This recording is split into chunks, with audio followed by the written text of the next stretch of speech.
Good morning बच्चों। आज की हिंदी तासिका में आप सभी का स्वागत है।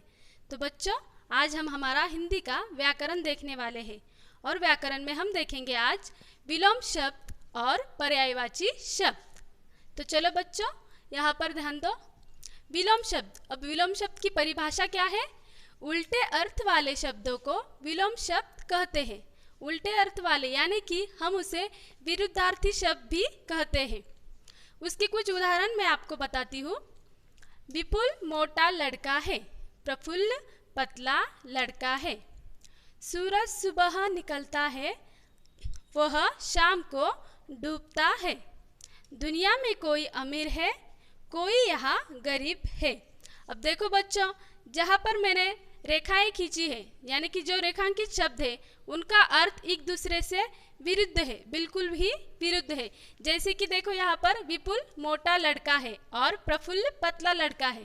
यानी कि विपुल अगर मोटा है तो प्रफुल्ल कैसा है? पतला। यानी कि मोटा और पतला ये एक दूसरे की विरुद्ध बाजुएं हैं।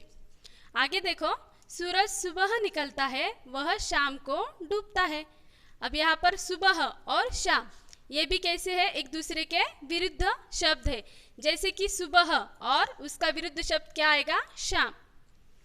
आगे, दुनिया में कोई अमीर है, कोई यहाँ गरीब है।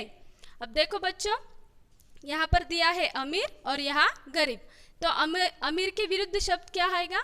गरीब। ऐसे ही हम अलग अलग कोई भी उदाहरण ले सकते हैं, जैसे कि दिन रात, अच्छा बुरा आदि। अब बच्चों, ये हुए हमारे विलोम शब्द यानी कि विरुद्धार्थी शब्द। अब हम हमारे पर्यायवाची शब्द देखेंगे। पर्यायवाची शब्द जिन्हें हम समानार्थी शब्द भी कहते हैं।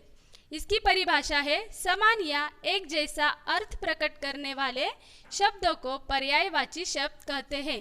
यानी कि समान, एक जैसा ही, वस्तु एक ही है लेकिन उसके अनेक नाम है, उसी को कहते हैं समान अर्थ वाले शब्द यानी कि पर्यायवाची शब्द। एक ही शब्द के अनेक पर्याय होते हैं। इसके उदाहरण देखते हैं।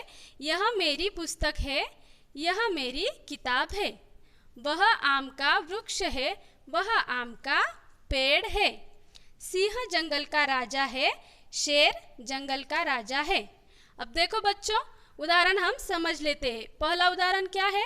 यह मेरी पुस्तक है, यह मेरी किताब है। अब देखो, पुस्तक और किताब है तो एक ही वस्तु, लेकिन इन्हें अलग अलग नाम से हमने बताया गया है। इनके नाम अलग अलग दिए गए हैं लेकिन वस्तु तो वो एक ही है। वह आम का वृक्ष है, वह आम का पेड़ है। अब देखो बच्चों, वृक्ष और पेड़ एक ही वस्तु की दो नामें हैं, यानी कि हम पेड़ को वृक्ष भी कहते हैं और पेड़ भी कहते हैं। तीसरा, सिंह जंगल का राजा है, शेर जंगल का राजा है। अब देखो, सिंह और शेर दोनों एक ही प्राणी है लेकिन उसे सिंह भी कहा जाता है और शेर भी कहा जाता है। जैसे कि हम उसके उदाहरण देखें तो बेटा, पुत्र, परिवार, कुटुंब, हाथी, गज, पेड़, वृक्ष, धान्य, अनाज।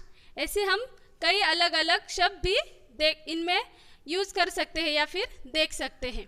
तो बच्चों, आज का व्याकरण आपको कैसा लगा? आशा करती हूँ कि आपको वह समझ में आया होगा।